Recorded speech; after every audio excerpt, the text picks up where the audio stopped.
कल्पना कीजिए, एक समय था जब संपूर्ण पृथ्वी जल में डूबी हुई थी। न कोई आकाश था, न कोई भूमि, बस एक अथाह सागर और उसमें डूबी हुई पृथ्वी माता। देवता असहाय खड़े थे और तभी ब्रह्मांड में एक गर्जना गूंज उठी। वह कोई साधारण गर्जना नहीं थी, वह थी भगवान विष्णु की पुकार, जो अवतरित हो चुके थे अपने वराह अवतार में। जैसे ही देवताओं ने देखा, विराट रूप में भगवान प्रकट हुए, आधा शरीर मनुष्य का, आधा विशाल वराह का। उनकी गर्जना से तीनों लोग कांप उठे। ब्रह्मांड के हर कोने में ध्वनि गूंज उठी, जय वराह भगवान। भगवान ने महासागर में गोता लगाया और फिर अचानक उस अथाह सागर से वराह भगवान ने पृथ्वी को अपनी दंती दांतों पर उठाया। उस क्षण सृष्टि ने फिर से सांस ली। भूदेवी जो पृथ्वी का ही रूप थी, भगवान विष्णु की गोद में थी। उन्होंने अपने कर कमलों से भगवान के चरणों को छुआ और कहा, प्रभु, आपने मुझे पुनः जीवन दिया, मैं सदैव आपकी उड़नी रहूंगी। वराह भगवान मुस्कुराए। उन्होंने कहा, सृष्टि को पुनः चलना होगा। तुम धरती पर जाओ, जीवन को स्थिर करो और धर्म का पालन करो। भूदेवी ने विनम्रता से कहा, प्रभु, आप चले जाएंगे तो ये संसार अधूरा लगने लगेगा। मैं चाहती हूँ कि आपका एक अंश मेरे साथ सदैव रहे। और तभी भगवान विष्णु ने अपने तेज का एक अंश भूदेवी को प्रदान किया। उसी क्षण एक तेजस्वी बालक उत्पन्न हुआ। ये है मेरा पुत्र, भूदेवी बोली, इसका नाम होगा नरक। वराह भगवान ने स्नेह से कहा, देवी, तुम्हारा पुत्र दीर्घायु होगा, परंतु ध्यान रखना, उसका अंत तभी होगा जब तुम स्वयं उसके वध में सम्मिलित होगी। भूदेवी उस अर्थ को नहीं समझ पाई। उन्होंने अपने पुत्र को आशीर्वाद दिया और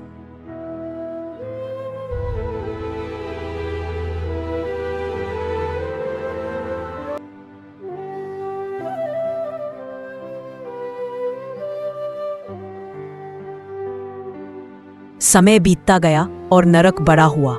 बुद्धिमान, पराक्रमी और धर्मप्रिय। उसके राज्य में शांति थी, प्रजा सुखी थी। ब्रह्मा के वरदान और विष्णु के अंश के कारण उसके राज्य में कोई दुर्भिक्ष या बीमारी नहीं थी। लोग उसे धर्म नरक कहते थे क्योंकि वह न्यायप्रिय था। परंतु कहते हैं ना, अत्यधिक शक्ति अगर विनम्रता से न जुड़ी हो तो वही शक्ति विनाश बन जाती है। धीरे धीरे नरक के भीतर अहंकार जन्म लेने लगा। उसे लगा कि उसके जैसा कोई नहीं। उसने देवताओं से भी ऊपर उठने का संकल्प लिया। उसने अपने गुरु के रूप में चुना शुक्राचार्य, असुरों के महान आचार्य। वहां से उसने सीखा तंत्र, मंत्र और मायावी शक्तियां। कुछ वर्षों में ही नरकासुर एक साधारण राजा से एक भयानक असुर बन गया। उसकी आंखों में लालिमा थी और मन में सत्ता की भूख। उसने घोषणा की, अब देवता भी मेरे अधीन होंगे। और फिर आरंभ हुआ वह युद्ध जिसने स्वर्ग लोक तक को हिला दिया। नरकासुर ने अपनी विशाल सेना के साथ इंद्रलोक पर आक्रमण कर दिया। उसके रथ से बिजली निकलती थी, उसके भुजबल से पर्वत कांपते थे। इंद्र ने वज्र फेंका, पर नरकासुर ने उसे सहजता से रोक लिया। तभी नरकासुर ने लूट लिए देवी अदिति के दिव्य कुंडल, जो प्रकाश और शक्ति के प्रतीक थे। वह वही नहीं रुका। उसने पृथ्वी की राजकुमारियों का अपहरण करना शुरू किया। 1, 2, 10 नहीं, बल्कि 16,000 राजकुमारियां, जिन्हें उसने अपने महल में बंदी बना लिया। अब वह अत्याचार का प्रतीक बन चुका था। देवता, ऋषि और स्वयं भूदेवी तक अब उस पराजय से व्यथित थे। भूदेवी का हृदय रो उठा। उन्होंने कहा, यह वही नरक है जिसे मैंने अपने आंचल में पाला था। अब वही संसार का शत्रु बन गया है। उन्होंने और देवताओं ने एक स्वर में पुकारा, हे कृष्ण, हे द्वारकाधीश, हमें बचाइए।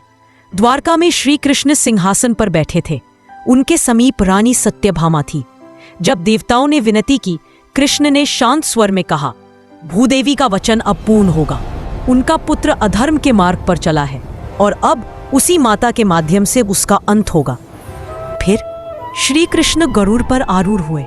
साथ में सत्यभामा थी, तेजस्विनी, वीर और धैर्य की मूर्ति। यह था नरकासुर वध का आरंभ। जब कृष्ण का रथ प्राग ज्योतिषपुर पहुंचा, नरकासुर पहले से तई। उसने अपने चारों ओर रचा था माया के पहाड़, बिजली की दीवारें और दानवों की भीषण सेना। कृष्ण ने अपना शारंग धनुष उठाया और सुदर्शन चक्र को आदेश दिया, सुदर्शन, और देखते ही देखते हजारों असुरों के सिर हवा में उड़ गए। युद्धभूमि गूंज उठी। जय श्री कृष्ण।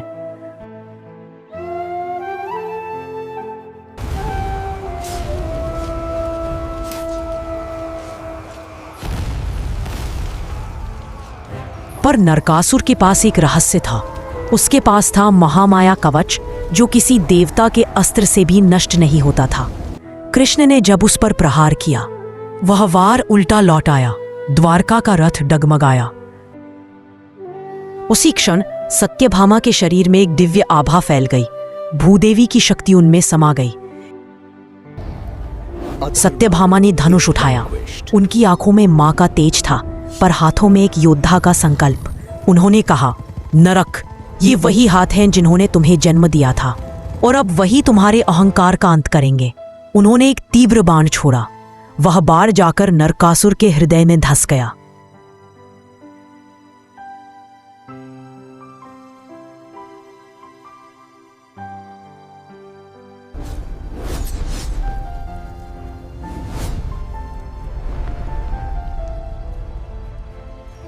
रणभूमि थम गई। आकाश में शांति छा गई। नरकासुर धरती पर गिरा। उसने ऊपर देखा, कृष्ण और सत्यभामा खड़े थे। उसने करुण स्वर में कहा, प्रभु, मैं आपका ही अंश हूं, मुझे क्षमा करें, मेरे पापों का अंत कर दीजिए। कृष्ण ने मुस्कुराकर कहा, पुत्र, पाप का अंत ही मोक्ष की शुरुआत है। तू अब वैकुंठ जाएगा। मरते समय नरकासुर बोला, प्रभु, एक वरदान दीजिए, मेरे मरण के दिन जो मनुष्य स्नान, दीपदान और पूजा करेगा वह नरक से मुक्त हो। कृष्ण ने कहा, तथास्तु।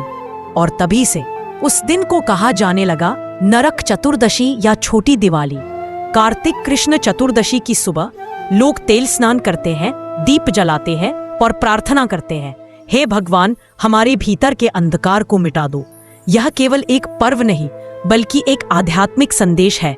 और यही कारण है कि नरक चतुर्दशी पर जब हम दीप जलाते हैं तो वह दीप केवल तेल से नहीं जलता, वह जलता है आत्मा की ज्योति से।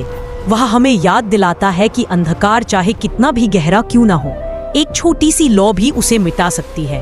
तो इस छोटी दिवाली पर दीपक केवल बाहर मत जलाइए, अपने भीतर भी एक दीप जलाइए।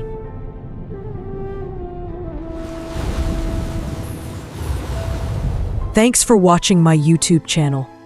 अगर आपको हमारी कहानी अच्छी लगी हो तो हमारे वीडियो को एक लाइक करें, हमारे चैनल को सब्सक्राइब करें और बेल आइकॉन को प्रेस करें। जय महादेव।